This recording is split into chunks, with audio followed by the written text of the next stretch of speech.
بیوی کا بیماری کا خرچہ کس پر ہے؟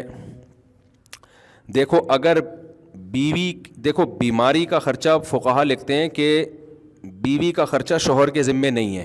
لوگ اس بات کو بڑا نیگیٹو، اور اس پر پوری امت کا اجماع ہے، جتنے فقہا ہیں سب یہ لکھ رہے ہیں کہ بیوی بیمار ہو جائے تو شوہر کے ذمے اس کا علاج کا خرچہ نہیں ہے. یوں سمجھ لیں کہ اجماعی مسئلہ ہی ہے، لیکن اس کا مطلب وہ نہیں ہے جو سمجھا جاتا ہے. دیکھو فقہا لا کو اور قانون کو بیان کرتے ہیں، جو ضابطے کا قانون ہے نا. ایسے تو بیوی کے ذمے بھی بہت سارے کام ہیں جو ہم نے سوسائٹی نے ڈالے ہوئے، مگر قانوناً وہ اس کے ذمے نہیں ہے. نکاح کا جو ایگریمنٹ ہوتا ہے نا، اس ایگریمنٹ کی بیس یہ ہے کہ عورت آپ کو اولاد دے گی، آپ کو برائی سے بچانے کے لیے حلال تسکین کا راستہ دے گی، اور آپ بھی بیوی کو اولاد دیں گے، اور دونوں مل کے اولاد کو پالیں گے. بنیادی جو نکاح کا ایگریمنٹ ہے یہ اس کے لیے. باقی ساری چیزیں کہ وہ کھانا پکا کے دے گی، وہ آپ کے ابا کی خدمت کرے، یہ سب چیزیں اخلاقیات میں آتی ہیں، اور یہ اخلاقی پابندیاں عورت پر لازم ہیں. لیکن اخلاقیات میں وہاں آئیں گی جہاں عرف ہو، کیونکہ قرآن کہہ رہا عاشروہن بالمعروف، عرف کے مطابق ان کے ساتھ چلو. تو ان کو جو ہے نا ان کو ڈیفائن کرے گا عرف. تبھی حضرات فقہاء نے لکھا ہے کہ جو عورت اپنے گھر میں کام کاج کی عادی نہیں ہے، اتنا بڑا مالدار گھرانہ ہے کہ ان گھروں میں نوکر رکھے جاتے ہیں، ان گھر کی عورتیں نہ روٹی پکاتی ہیں نہ پوچھے لگاتی ہیں. بعض ایسے اس گھر کی عورت سے جب آپ شادی کریں گے تو آپ اس سے روٹیاں نہیں پکوا سکتے، کیونکہ یہ اس کے اسٹینڈرڈ کی کیا ہے، خلاف ہے. لیکن ایک ایسے گھرانے میں آپ نے شادی کی جہاں وہ عورت وہ خود کام کرتی تھی، ان کے گھر نوکر چاکر نہیں ہوتے، کھانا خود پکاتی تھی، تو جب وہ آپ کے گھر میں رخصت ہو کر آئے گی تو اس کی اخلاقی ذمہ داری ہوگی کہ وہ آپ کی خدمت کرے، کھانا پکائے. تو یہ اخلاقیات ہیں، اور اتنی ہے کہ اگر وہ نہیں کرتی تو اس کو تانا بھی دیا جا سکتا ہے. سمجھ میں آ رہی ہے بات؟ لیکن اگر آپ نے اسٹینڈرڈ اوپر ہے تو پھر اس اسٹینڈرڈ میں نہیں ہے. تو بیسک نکاح میں خدمت نہیں ہے. نکاح کی بیسک یہ کہ آپ کو ایک شریک حیات مل گیا جو دونوں مل کے آگے اولاد کو پالیں گے. اب نکاح میں یہ والا کانسیپٹ ختم ہو گیا ہے جو اصل تھا.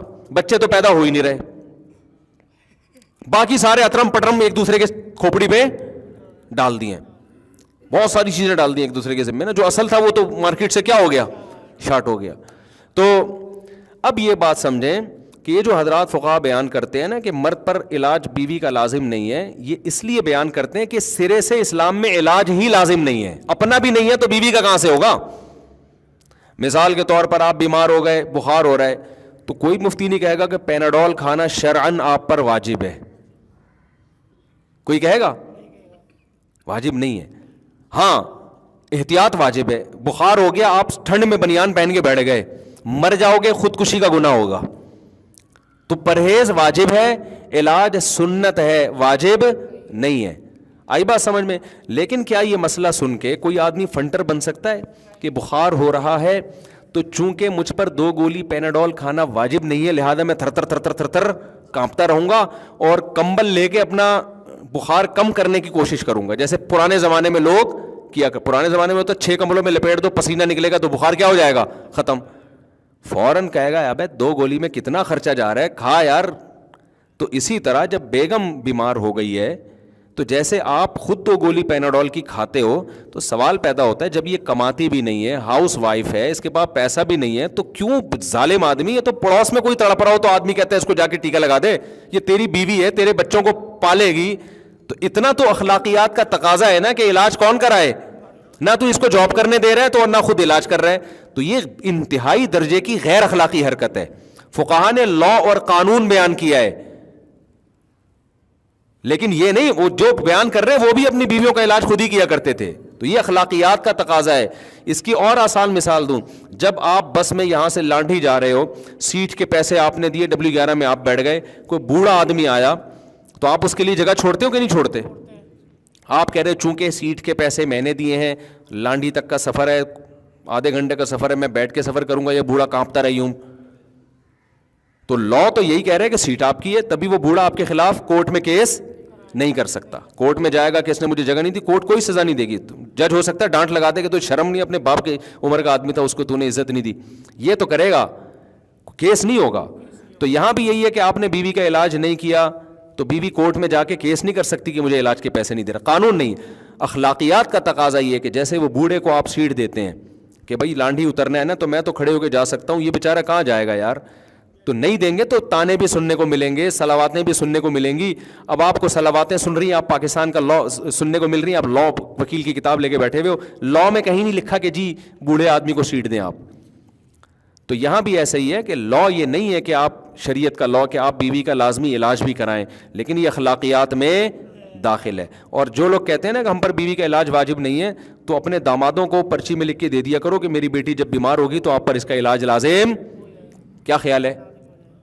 تو ایسا تو علاج اس لیے کہ اپنا بھی علاج شریعت میں لازم نہیں ہے. تبھی علماء لکھتے ہیں کہ اگر آپ بیمار ہوئے, آپ نے پرہیز نہیں کیا, مر گئے تو خودکشی کا گناہ ہوگا, لیکن پرہیز کیا, علاج نہیں کیا, مر گئے تو خودکشی کا گناہ نہیں ہوگا, بلکہ اس کی نسبت اللہ کی طرف کی جائے گی کہ بھائی بس نہیں ہے. اب ایک آدمی کو بخار ہو رہا ہے, نہیں کھا رہا پیناڈول, فنٹر بنا ہوا. بہت سے ایسے علماء آج بھی ہیں, بڑے بڑے بزرگوں کے واقعات ہیں, انتہائی بیمار ہوتے تھے, ڈاکٹر کو قریب نہیں پٹکنے دیتے تھے وہ, اور ٹھیک ہو جاتے تھے وہ, اور لمبی عمریں پائی ہیں انہوں نے.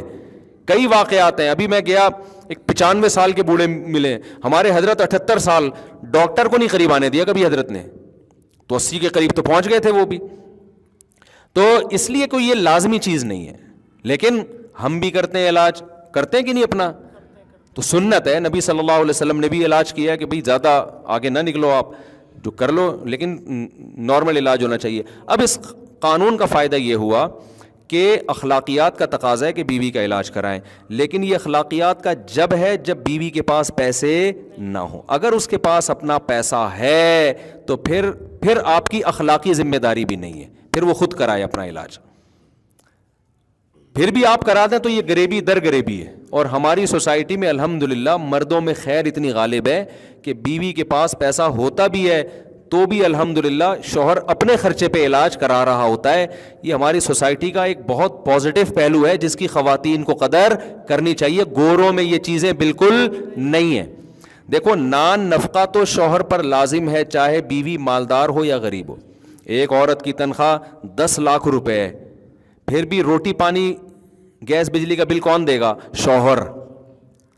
لیکن کیونکہ وہ تو اس کے ذمہ ویسے ہی لازم ہے نا, اس کا عورت کے مالدار یا غریب ہونے سے کوئی تعلق نہیں ہے. لیکن علاج چونکہ لازم نہیں ہے. اب اس قانون کا یہاں نتیجہ نکلے گا کہ اخلاقی پابندی ہے. تو اخلاقی میں یہ ہے کہ بھائی جو بیمار ہے سب سے پہلے اپنے پیسوں سے اپنے اوپر خرچ کرے گا وہ. تو اس لیے خواتین کے پاس اگر باپ کی پراپرٹی ہے, بیمار ہو جاتی ہیں, تو پھر یہاں وہ جیسے زکوٰۃ اپنے پیسوں سے نکالیں گی اپنے سونے کی, وہ شوہر پہ لازم نہیں ہے, لیکن شوہر پھر بھی الحمدللہ دل بڑا کر کے دے دیتا ہے. قربانی عورت اپنے پیسوں سے کرے گی, لیکن ہماری سوسائٹی میں اللہ کا شکر ہے مرد دل بڑا کر کے بیوی کی طرف سے بھی ایک حصہ ڈال دیتے ہیں. تو ایسے ہی بیوی جب بیمار ہوتی ہے, ہمارے گھر میں بھی ایسے ہی, ہمارے گھر میں کبھی کوئی بیماری ہو تو ہم تو نہیں جا کے پوچھتے کہ اس پیناڈول کے پیسے آپ کی جیب میں ہیں یا نہیں ہے. جتنا بھی خرچہ آ رہا ہوتا ہے مکھنچو بن کے مرد ہی اٹھا رہا ہوتا ہے. میں نے غلطی سے اپنی طرف اشارہ کر دیا, یعنی مرد ہی اٹھا رہا ہوتا ہے. تو یہ اخلاقیات ہیں کہ جو چیز واجب نہیں ہے وہ بھی, اور پھر اس کے پاس پیسہ ہے پھر بھی مرد کر رہا ہوتا ہے. تو اچھی بات ہے, کر لینا چاہیے. مرد تو کھلا خرچ کرنے والا اچھا لگتا ہے. سمجھتے ہیں؟ جی جی جی جی.